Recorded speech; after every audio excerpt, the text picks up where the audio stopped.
So that one of the aspect of this, or the reason why I started this particular talk show is also for, we get inspired by a lot of big CEOs, Jeff Bezos and Tim Cook and all the big names that we learn about. But I think, between a lot of us, right, who are going through a journey right now, may end up becoming a CEO later point in the time.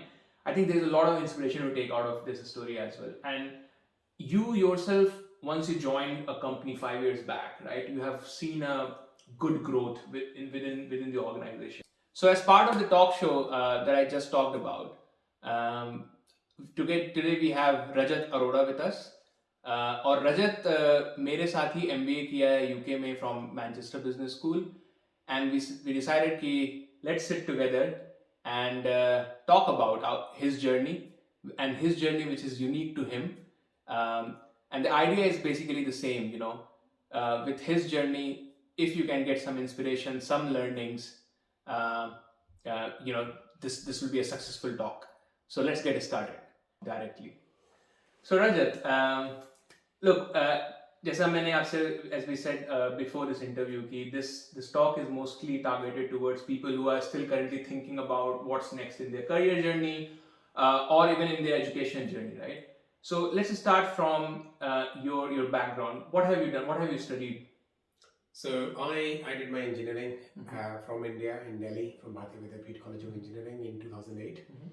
And after completing my engineering, I joined Tata Consultancy Services, which a lot of viewers in your program would be aware of. काफी सारे engineers की वही choice होती है, at least तब थी. And I worked in TCS for around 3.5 years. But एक कीड़ा था to do my own business, to be an entrepreneur, and so which was building up throughout those 3.5 years I was in TCS. So finally I resigned. I started my own business, which I did for around 2.5 years. And again, that was not as successful as I wanted to be.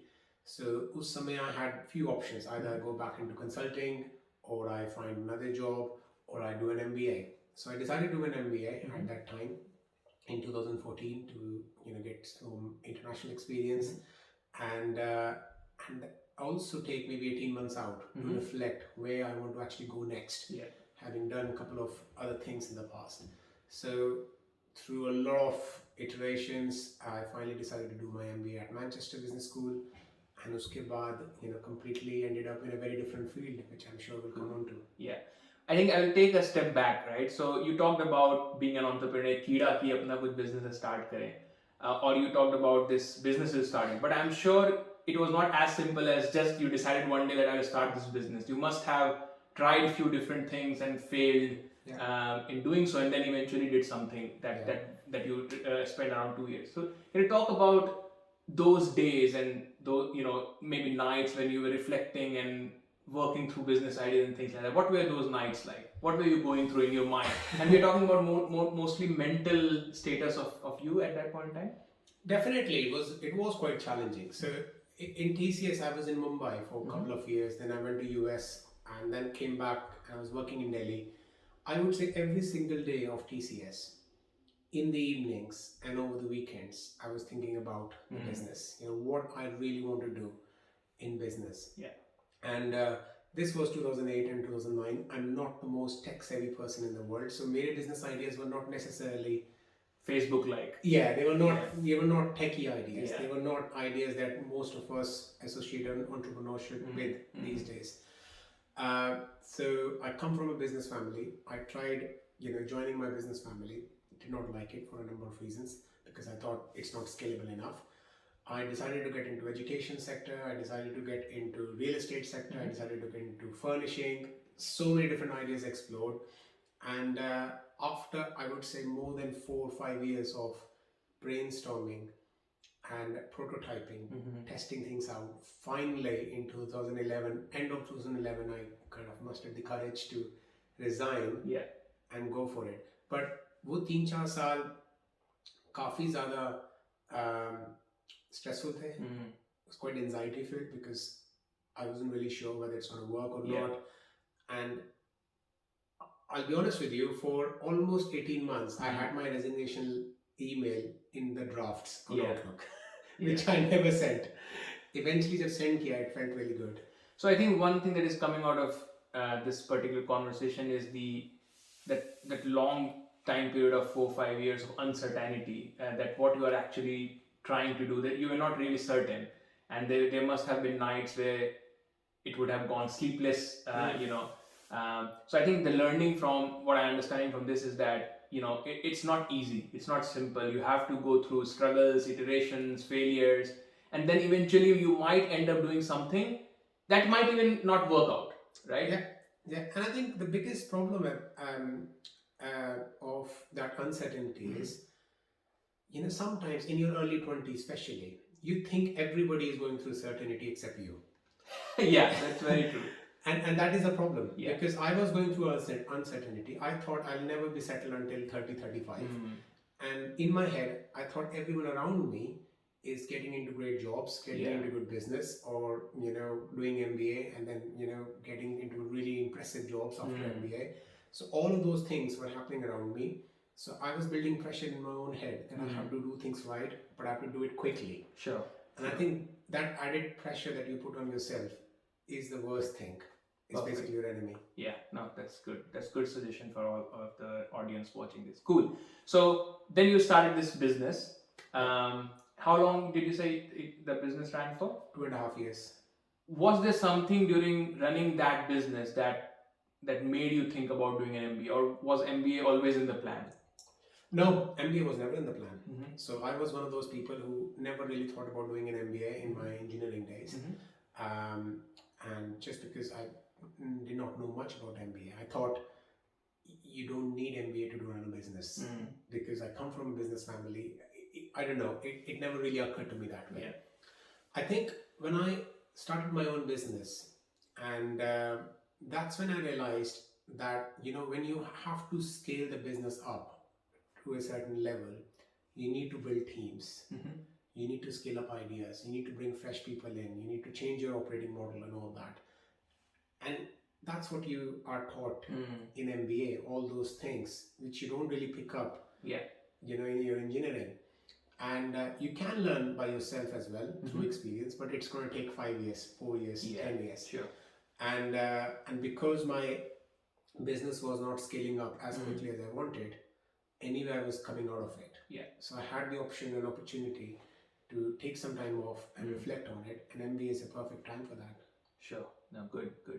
Cool. So obviously you decided to do an MBA. I think a lot of people who talk to me on LinkedIn or on Facebook or through relatives and things like that, they have this question, that should they do MBA from UK, from US? And I'm sure when you were also thinking about doing an MBA, you must have been going through the same kind of question. So the question that I have for you is that what kind of research you did before actually eventually deciding to do an MBA from UK, and that too from Manchester Business. So what was that research period look like, and how long was that research period for? So I can answer your second question first, which is how long the research. I would say I researched for around 8 to 10 months. That was the overall period.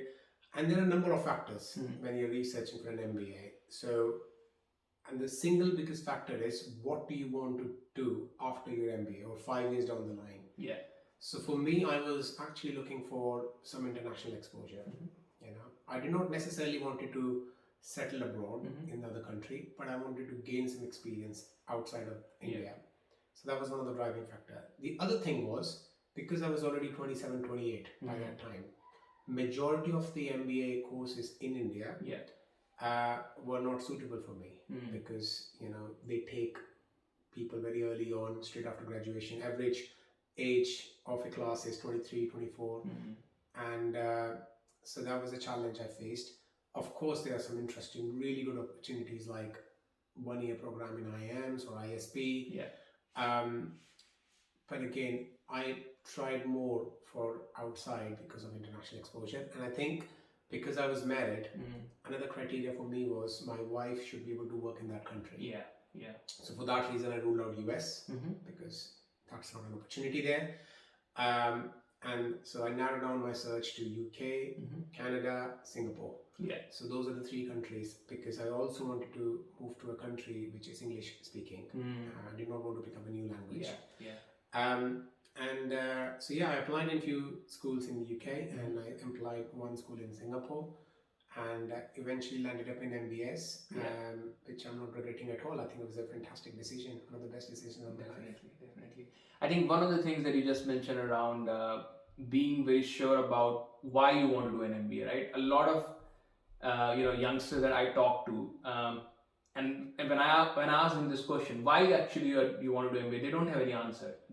I think most of the people are just motivated by the fact that they want to live outside of India, but I think people don't realize how big investment this is, not just in terms of time, which is more important, but also in terms of monetary investment. MBAs are not, they are not cheap, and most of us are coming from middle class families where our parents can support us to some extent, but we are not blessed with a lot of money. So it's a big investment, and you have to be very sure that why you want to do an MBA, so that when you land up doing an MBA, you are kind of directionally going in the right direction, right? So I think that's a very important point that you raised.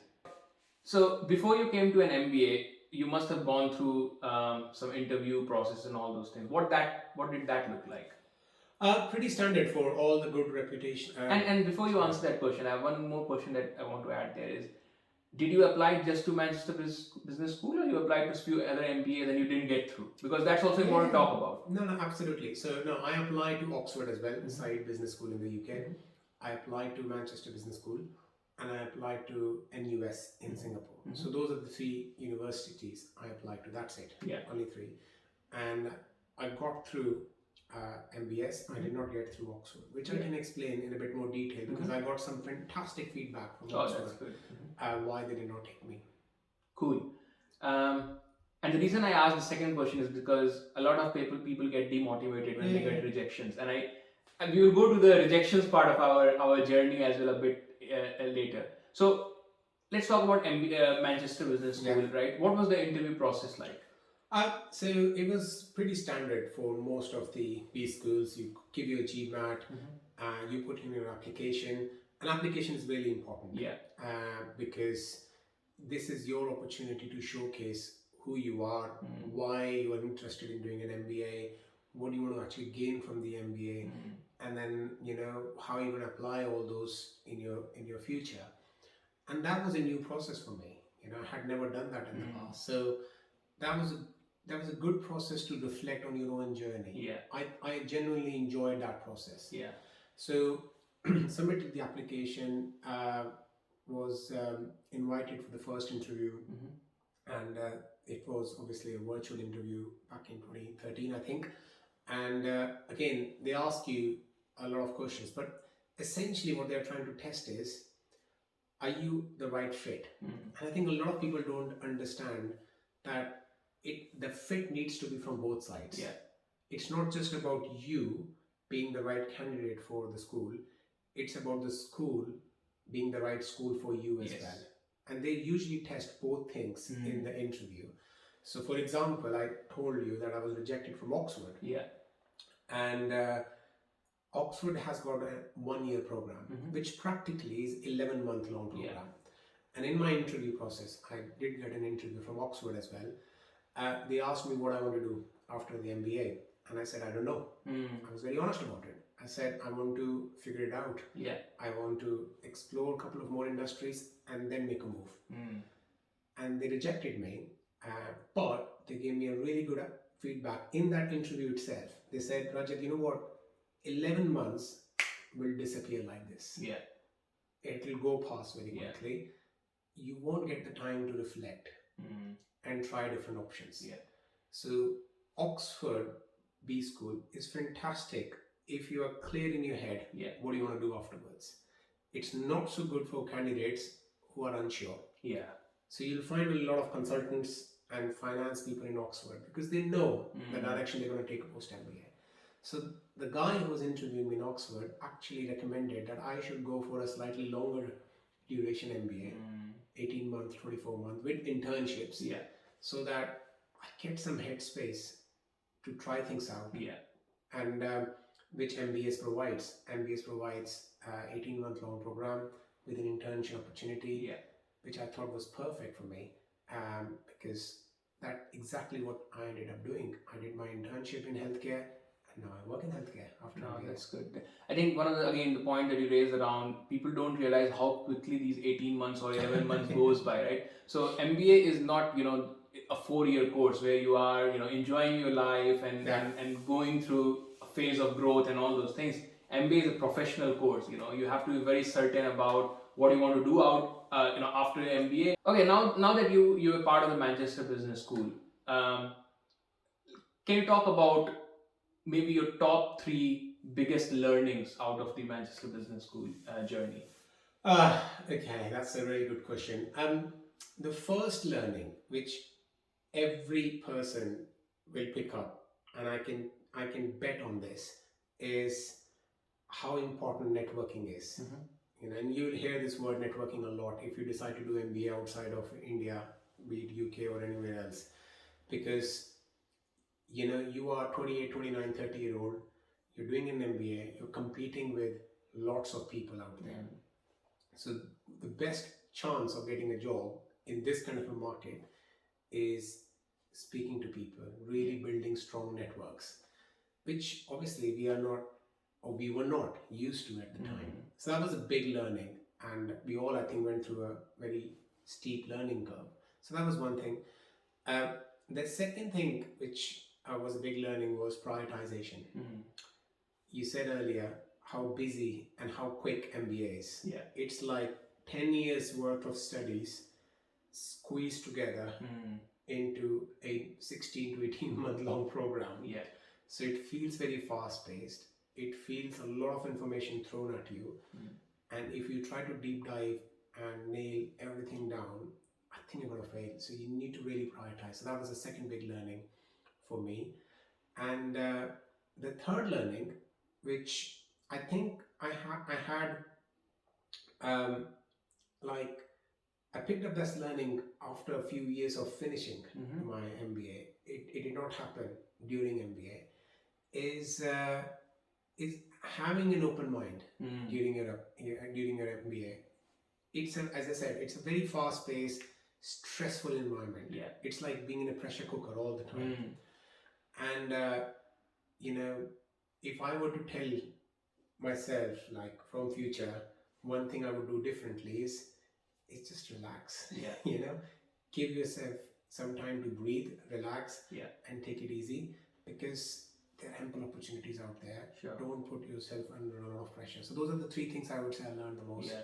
I think the interesting thing about your response to this question is that none of the 3 points had to do with your education, like technical education, right? And this is very important to understand that, look, in MBA you do study marketing, strategy, and finance and whatnot. Maybe as an engineer you might not have even heard about a lot of things that you study here. So yes, you do gain those technical side of things, but the biggest learning out of MBA is the soft skills, right? And to be honest, again, I think both of us can talk about this, but those soft skills are things that you take away out of your MBA and start implementing in your actual career and the job side of things. So what I would tell to all the youngsters watching this is that yes, do focus on the technical side of things, but please be mindful of the soft skills that you can learn, and not just from your from your teachers and professors out there, but from your peers and colleagues in the MBA, isn't it?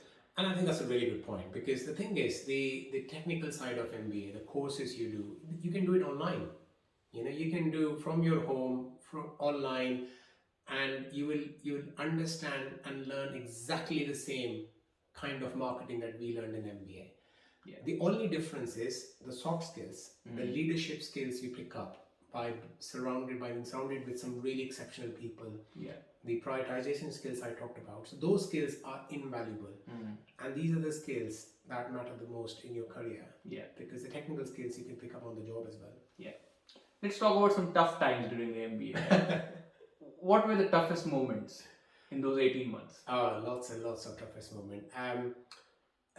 So the toughest was for me was getting the internship, if I'm honest. Because if you think how you get an internship in the UK, for example, not just in Manchester, in anywhere, is a lot of companies start coming in within 4 months of you starting the MBA. And They come for a month or two. They provide these structured internships, Yeah. especially in consulting and finance. Mm-hmm. I was not selected for any of them because I Mm. had no interest in finance, no background. I did not apply. Consulting, I applied in a couple of options, did not get through. Mm. Then there's a waiting period for 2 months. And then after that, you get another stream of new internship opportunities, project based opportunities in different companies. Even there, I think I got rejected from maybe 2 or 3 more. Mm-hmm. And that was a difficult period. I think I must have gone through overall 5 or 6 rejections before I eventually landed my internship. Yeah. And it was tough because you can see all your class members, getting internship, your friends getting internships, and it leaves you with a feeling of lagging behind. It forces you to think, what am I doing wrong? Yeah. But in hindsight, I think it was perfect because it really pushed me to reflect and fine tune my story. Yeah. Who am I? What capabilities, skills I have, and where I want to invest and apply that capability. And I think at the start of the MBA, my story was pretty weak. Yeah. I could not join the link. But through these rejections, every rejection told me something new about myself. Yeah. Which I incorporated into my story. And thankfully, finally, one company liked my story and my skill set and gave me the opportunity. But I must say, those 5-6 months were quite tough. And what were in those tough moments of rejection? And to be honest, I can completely relate with it. I have gone through so many rejections during interviews. So what were you telling to yourself, in those moments when you don't have anyone to talk about these things? What were you telling? How will you bringing yourself up at energy level again? So that's a really good question, and I think it's difficult. Let's just acknowledge that it is difficult. It's not easy, and some days I would feel quite energetic, quite motivated. You know what? It's fine. I'll get something better. Yeah. Some other days I'll feel terrible. Yeah. That no, I'll probably go without internship. Yeah. So you swing between different energies, emotions, absolutely. And I think it's very important to just accept it's part of the deal. Yeah. When you do an MBA, you'll have highs, you'll have lows, and sometimes you have highs and lows in the same week. Yeah. But more importantly, it's key that you keep that positive trend over weeks and months. Yeah. Individual days can be highs and lows. Yeah. But over weeks, you need to have that positive build up. And I think there are a couple of ways to do that. One is surround yourself with the right people. Because if you've got right friends, right colleagues, right family support, they will ensure that you are yourself, you're backing yourself up. If you surround yourself with the wrong people, then of course that's not what happens. So that's very, very important. The second thing is, as I said earlier, please do reflect why you were not chosen, why you got rejected in the first place. Sometimes it's not your mistake that you were rejected. It was just you were not the right person for the job. That's very true. Someone else was the right person. So it's not your mistake, it's that someone else was more suitable. So you can't take it very personally. And it is hard. You always take it personally. Exactly. But you don't have to. Yeah. So I think if you keep yourself surrounded with the right people, and if you reflect and improve on your shortcomings and the problems, I think that's the best way of keep on looking into the future rather than dwelling too much into the past. No, that's a good point. I think keep maintaining the positivity, but at the same time also believe the fact that some things you can control, some things you can't control, and you should only focus on things that you can control. Getting rejected in interview, there could be some days where you have just fucked up your interview and you just was not good enough. But some days you might have given the best of your interviews ever, but still didn't get selected because someone else just did a bit better than you, or maybe just was a good fit. Cool. So I will ask all the people that look, not just in MBA or anyone, in any interview that you might be giving today or tomorrow, right? If you get rejected, don't take it too hard on yourself, right? There are so many opportunities out there. Just believe in yourself and keep doing the right things, isn't it? Absolutely. In terms of, you also mentioned about surrounding yourself by the right people. I think you were few of the students who came to MBA with your wife being married, right? What was the role that your wife played in all of this? in your journey? Oh, a lot. I was quite lucky. Yeah. If I'm honest. Sorry, and the reason I'm asking this question is that a lot of you out there who are married currently and want to do an MBA, I've talked to people who have felt that who have told to me that they are married now, so they can't do an MBA just because they are married. I don't think. I mean, he is the example of being married and then coming to UK and then doing an MBA and go on to become a marketing lead in one of the biggest companies out there in the world. So yeah, what was the role your wife played in all A this? huge emotional support. Mhm. As I said earlier, MBA is very stressful degree. Mhm. It's very fast paced, and if you have someone in the evening, to go back to, Yeah. um, to listen to you, what's going on, Your in life, frustrations and your frustrations. good things. She should be patient, and my wife was very patient Yeah. with me, and she gave me that airspace after the end of the day to just voice my challenges, my problems, and sometimes you won't have the solution, but just having someone to listen is amazing. Yeah. And I had that pleasure of having her for 18 months to do that for me. Yeah. That was brilliant. That was perfect. And so yes, if you guys are married or you're planning to get married before your MBA, don't hesitate. It will never ever come as a problem or a barrier in your MBA. I would highly recommend doing that. Good. Thank you. Thank you for that. I think one of the other things about MBA which I completely regret about is not at all focusing on the health during MBA. I mean, well, I can give an excuse that it was so busy that I didn't get enough time to do any exercise and all those things. I end up gaining around 30 kgs during MBA. I mean, that's just just absurd. And I think you were also not too active during MBA. You also did gain some weight. But I think it's important to we have done that mistake, and I think it's important to talk about that so that people coming next don't repeat that mistake. So what's your suggestion on those on that aspect? So yeah, I gained weight as well. It's because of stress eating. it's stress eating. You don't have time to exercise, number one, because you're studying for 16, 17 hours a day. And plus you're stressful, and when you're stressed, you eat. Most of us at least do that. Well, I eat anyway. So yeah, we all put on weight. And I think you asked me a question earlier, my 3 learnings. My third learning was, take it lightly sometimes. Give yourself space. And the best way to do that sometimes is exercise. Yeah. Find half an hour, 20 minutes, whatever it is. We're not saying go to a gym for 2 hours. Yeah. Do something for yourself outside of that little MBA bubble. That's very important to do, because if you don't do that, you are taking everything around yourself too seriously. Yeah. You're building up pressure which is not actually there. Yeah. It's in your head. And sometimes when you exercise, you lose steam. You get that stress-free experience. Highly recommended.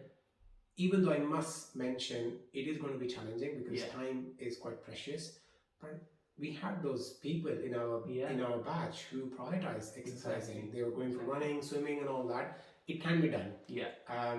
Even though you're busy, I think we all can carve that half an hour, in our diary. It's not mandatory to have it every day. Yeah. But at least 2 to 3 times a week. It is possible. It And I is think absolutely possible. if I may, and apologies if I'm stereotyping here, but I think Indians are probably worse in this area.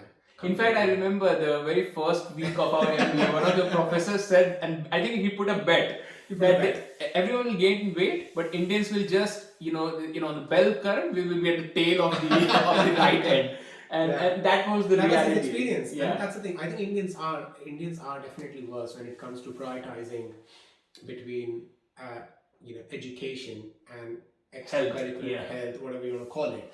A lot of other nationality people I saw, they were running early in the morning, late in the evening, and we did not grow up with that kind of a culture, did we? Yeah. We are always taught when you're studying, study. Yeah. And I think that is a false notion, especially in your late 20s, because you don't have an 18-year-old long body anymore. Yeah. When you were doing your undergrads in India, no matter how much you eat, you always remain thin. Exactly. That's not the case in 28 or 30. No, that's true. So yeah, I mean, as I said, I think, one of the things that I think one of the wise people have said is that, healthy body is, healthy mind, healthy body. Anyway, कुछ बोल yeah. हाँ I think one of the okay, let me think. I think it's very important that your body is in the healthy space, because only then your mind will work in a healthy fashion. And to be successful, it's very important that you have a healthy mindset. Um, cool. So yeah, please do focus on your health as well. Cool. So Rajat, once you finished your MBA, how was your job search, full time job search? And I think the reason obviously asking this question is that a lot of people who will plan to do MBA will be looking for a full time job. Um, before he answers this question, one of the things that I just want to highlight here is, if you have not watched one of my videos where I talk about the different visa and all those things, do watch this video here. But at our time, which was in 2016, there was only one visa type, which is you have 3 months after you finish an MBA to find a full time job. If not, then you have to go back to India. So we were under a stressful situation to find a job. Things have changed now, where you have 2 years after your studies to get a job, and then basically move into a skilled worker visa. But yeah, anyway, what was your full time job search look like? Um, I would say much better compared to my Yeah. internship search I was talking about earlier. So I did my internship in the NHS, which is the healthcare organization in the UK, and I worked there for just over 3 months, and I absolutely loved it. I knew within those 3 months, you know what, healthcare is one industry I can really get in and excel in, because I was very inspired. So I narrowed down my full-time job search in healthcare slash life sciences. So I picked up a lot of pharma companies, a lot of healthcare providers, and started focusing on it literally straight after my MBA. Yeah. Sorry, straight after my internship.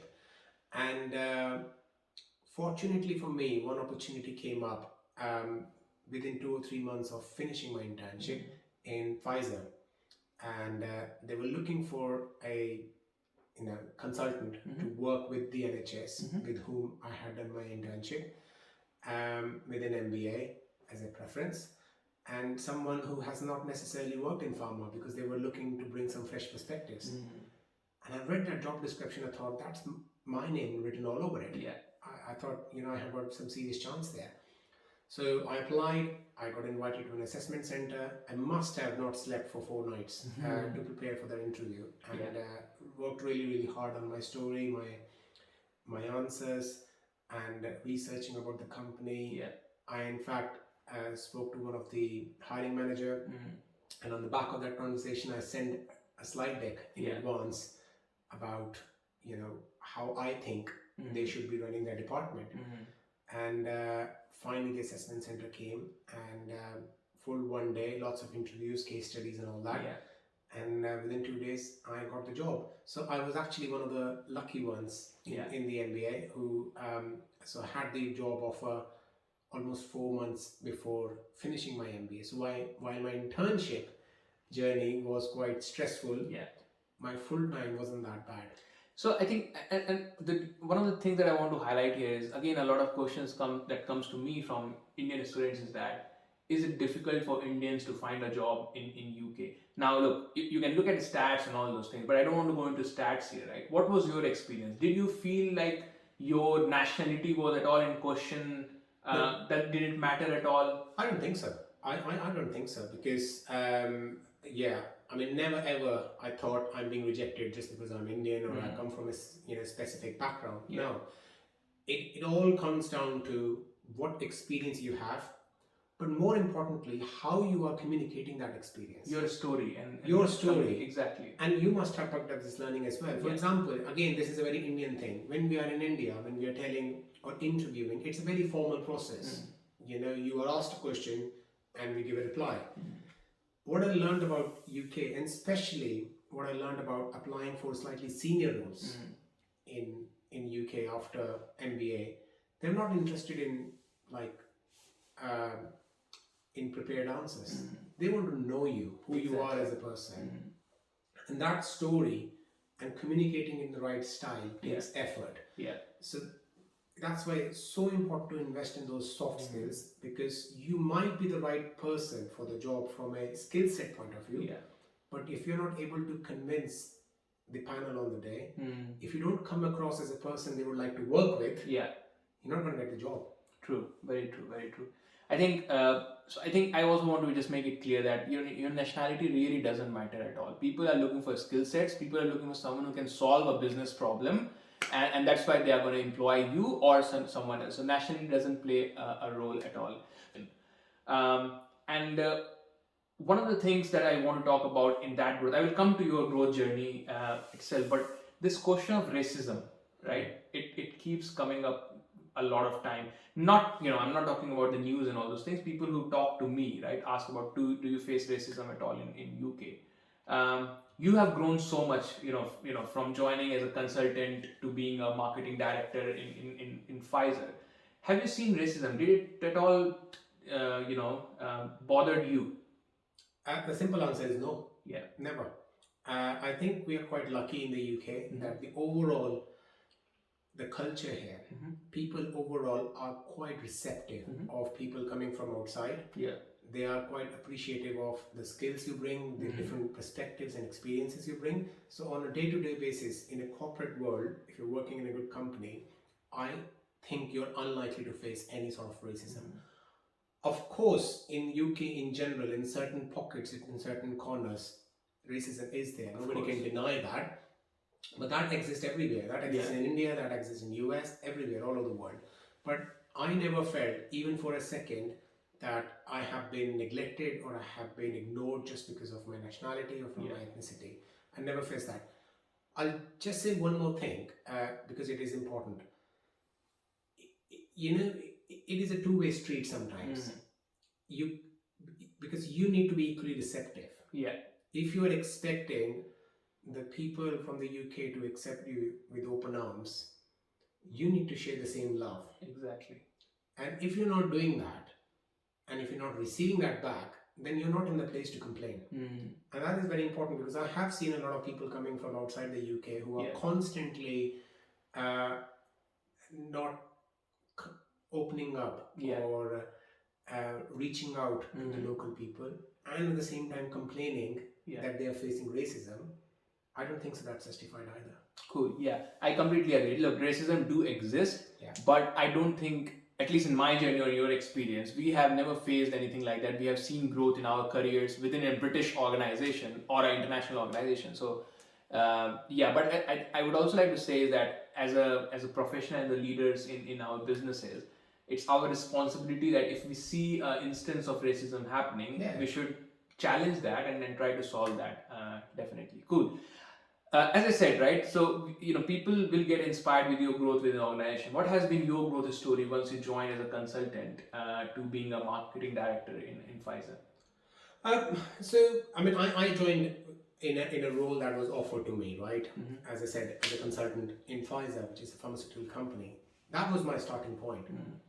I had no idea how a pharmaceutical company actually works in the UK or for that matter anywhere in the world because I had never worked in pharma.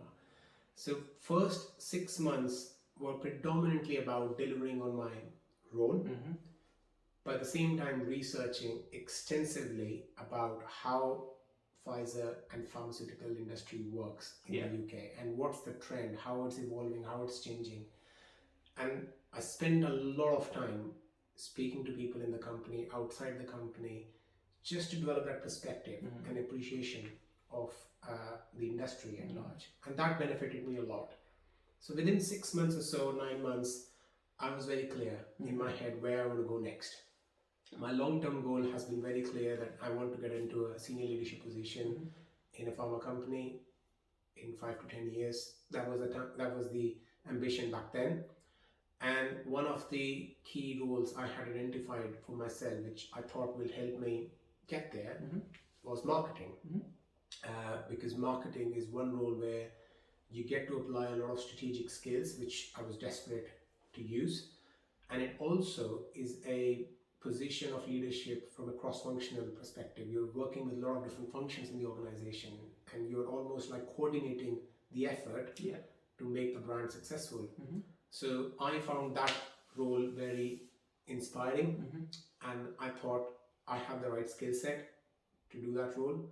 And I thought that role will be a fantastic platform for me to then grow in the organization and get more senior commercial opportunities. So After that, once I had spotted that opportunity, I networked a lot Yeah. internally, so that if there's any opportunity that's coming in Pfizer, I should be available for that. And my development plan with my manager was in place. Yeah. Pfizer is amazing for supporting their people in developing them. And in less than 18 months of my first role, an opportunity came up in marketing, and I applied, and I was successful in the application. So very excitingly, I moved into marketing. Never ever had worked in big company marketing before, so the change curve was incredible. It just blew my mind off. For the first 6 months, I think I lost sleepless nights, if I'm honest, because I was learning so much. Yeah. And but after a few months of any role, when you're past that learning phase, things settle down. You feel like this is not rocket science. Nothing is rocket science, which is not rocket science, right? Yeah. And then from there, continued to deliver on my role, and got promotion after that in 18 months to my position, which was last in Pfizer, of marketing lead, marketing director you mentioned. And I definitely feel at home now. Yeah. I think I now feel that I've found an industry that I know well. Yeah. I found an industry that I feel very passionate about. It has got a lot to offer to people. Yeah. And so I'm very clear now where I want to go next. How I get there, how many years it's going to take, I don't worry too much about that anymore. Yeah. Because I think you feel a lot like that in your late 20s, early 30s. After that, you just go with the flow, because journey is equally important as destination. No, cool. I think the theme that is coming out from your response is that, look, I think, and the reason, as I said, that there's a lot to be inspired about is because you are still very young. You are already in a leadership position in one of the organizations, and there's a high chance you will become a senior leader in a short span of time. And people can learn from your thought process right now. So themes that is coming out of it right now is that clarity, right? Even in your responses, when I asked you about MBA and why you were thinking, you said clarity, right? You should have a clarity of why you want to do an MBA. Similarly, you had a clarity in your job that which role you want to go after. So clarity is an important thing. And second is the networking, right? Networking is if you had not networked properly within the company, maybe you would not have even got aware of the role, this director role that came up, which you eventually interviewed for and got, right? So these are two things which is coming out from your response. I think these two things go hand in hand. Yeah. You won't get the clarity without networking. I mean, clarity is amazing in hindsight. I'm sitting here and telling you I had that clarity. No, I probably did not have this much clarity back then. Back then it was confusion with a bit of a clarity. And but the more you speak to people, the more you try to understand different people's perspective, you get more clarity. And so I would highly encourage you, continue to speak to people, network. Don't network for the sake of networking, for the sake of getting a job. It may happen. Most of the time it won't happen. But what I've learned about networking is every single conversation I had with anyone, I learned a new thing about myself, about my own story. And that's more important, I think. And because these things accumulate and you get that compounded interest over time by speaking to more people. True. And look, networking can be daunting for a lot of people as well, right? I mean, you send emails and LinkedIn requests and a lot of people just don't respond to it, which is perfectly fine, by the way. Look, people are busy, some people just don't care. So don't get disheartened if people are not responding to you. There might be multiple reasons for it, but it's important that you do reach out to right people, and maybe 1%, 10% of those people will reply to you, and then you can talk to them and get more clarity, as Rajat was talking about. Cool. I think, look, Rajat, I think we have covered a lot of your life there. I think we should wrap up this interview. I think there's a lot to learn. Any last suggestion that you want to give to our audience, keeping in mind, the maybe people from 18 to 25 years of age group who are watching this interview right now? Learn to live with sufferings. Learn to live with discomfort is one of the things I've learned immensely over the last 10 years, I would say. I think sometimes, especially in that age bracket, you feel like if I do this, that's it. I won't have any problems in my life and it'll all be happy days. No. you'll come up with a new problem, and it'll run throughout your life. So I think the biggest learning is find the problem that's worth suffering for. You know, find the problem that's worth suffering for. So if you find a job where you're working really hard, but you're enjoying, you're feeling inspired, that's worth doing. Yeah. Right. So it is worth going through the stress, the anxiety that you're going through, if you are going through at the moment, because if you're enjoying it, if it gives you a sense of purpose that it's going to land you in a better place, it's worth doing. So keep on doing, do it with perseverance, and I'm sure you're going to land in a great place, which won't be comforting forever. Yeah. But as I said, it will be worth suffering for. Perfect. Thanks a lot, Rajat. Please, guys, I hope you enjoyed this interview. The purpose, as I said, was to inspire you, share some learning so that you can take it in your journey along in your journey. And do leave some comments on our YouTube channel as well. Give some feedback. If you enjoyed this kind of talk show, the plan is that I will bring more people like Rajat on our show. And do give feedback on what kind of topics do you want to hear more about. So please like, share, and subscribe our channel.